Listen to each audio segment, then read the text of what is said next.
जय सिया राम, राधे राधे, जय श्री कृष्णा। जैसा कि आपने हमारे YouTube चैनल पे देखा, हमने पहले अध्याय के 3 श्लोकों का विवरण आपको दिया। अब हम आपको बताने चाह रहे हैं अगले 3 श्लोक, चौथा, पांचवा और छठा।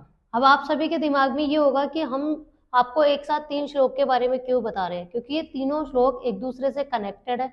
हमने पिछले श्लोक में देखा था कि दुर्योधन अपने गुरु के पास जाते हैं, द्रोणाचार्य के पास, और जाके उन्हें जो भी है अपना गुरु का महत्व बताते हैं या फिर उन्हें अपने डर के बारे में बताते हैं। तो अब वो पांडवों की जो सेना है, जो कतार है, उसके बारे में विवरण देते हैं तो श्लोक के माध्यम से। तो जानते हैं चौथा श्लोक। अत्र शूरा महेशवासा भीमार्जुनस्मा युधि युयुधानो विराटश्च द्रुपदश्च महारथ है। ये था हमारा चौथा श्लोक। इसका विवरण भी हम आपको 5वें और छठे श्लोक के साथ देंगे। तो छठा श्लोक सुनिए। द्रष्ट केतुश्च केतान काशीराजश्च वीर्यवान पुरुजित कुंती भोजश्च शेब्यश्च नरपुंगवम। ये था हमारा 5वां श्लोक। अब सुनिए छठा श्लोक। युधा मन्युश्च विक्रांत उत्तेमोजाश्च वीर्यवान सौभद्रो द्रौपदेयश्च सर्व एव महारथाः। अब आपको इन सभी श्लोकों का अर्थ हम व्याख्या सहित बताते हैं और कलयुग का महत्व बताएंगे। तो पहले हम इसके व्याख्या के बारे में जानते हैं। दुर्योधन अपने गुरु द्रोणाचार्य को बताते हैं कि पांडवों की सेना में कितने वीर योद्धा थे, उन वीर योद्धाओं के नाम क्या क्या थे। तो उन सबके बारे में हम आपको बताते हैं। दुर्योधन गुरु द्रोणाचार्य के पास जाते हैं और पांडवों की सेना के बारे में बताते हैं कि उस सेना में देखिए कितने बड़े बड़े वीर योद्धा हैं। तो चौथे श्लोक में योद्धाओं का नाम लिया गया है कि भीम और अर्जुन देखिए कितने बलवान शक्तिशाली हैं। युयुधान सात्यकी, जिनके सात्यकी के नाम से भी जाना जाता है, विराट, महारथी द्रुपद, जो द्रौपदी के पिता थे, कि कितने महान महान योद्धा उनकी सेना में मौजूद है।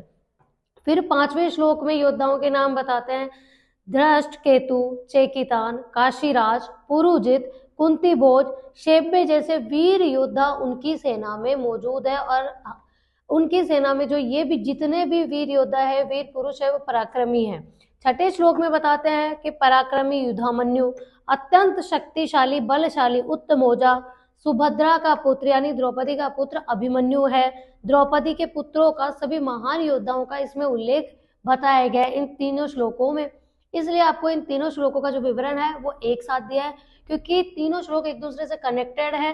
तीनों श्लोकों में ही दुर्योधन गुरु द्रोणाचार्य जी को इन सभी पांडवों की सेना के वीर योद्धाओं के नामों का उल्लेख बताता है। तो अब जानते हैं कलयुग में इसका क्या महत्व है कि युद्ध में जब भी हमारा किसी से लड़ाई होता है, झगड़ा होता है, नॉर्मली कलयुग की हमारी 21st सेंचुरी के हिसाब से बोलते हैं, तो किसी से जब भी लड़ाई झगड़ा होता है तो हमें देखना चाहिए कि सामने वाली पार्टी अपोजिशन में हमारे कितना जो बंदा है वो कितना उसमें दम है, उसमें कितनी पावर है, कितनी पोजीशन है, क्या चीज उसके पास अवेलेबल है कि हमें उससे लड़ना चाहिए या नहीं लड़ना चाहिए। तो उसके बारे में हमें पूरा ध्यान रखना चाहिए। जैसे दुर्योधन पहले पक्ष से था तो विपक्ष के बारे में, पांडवों के बारे में वो पूरी जानकारी हासिल कर रहा है और अपने गुरु को बता रहा है।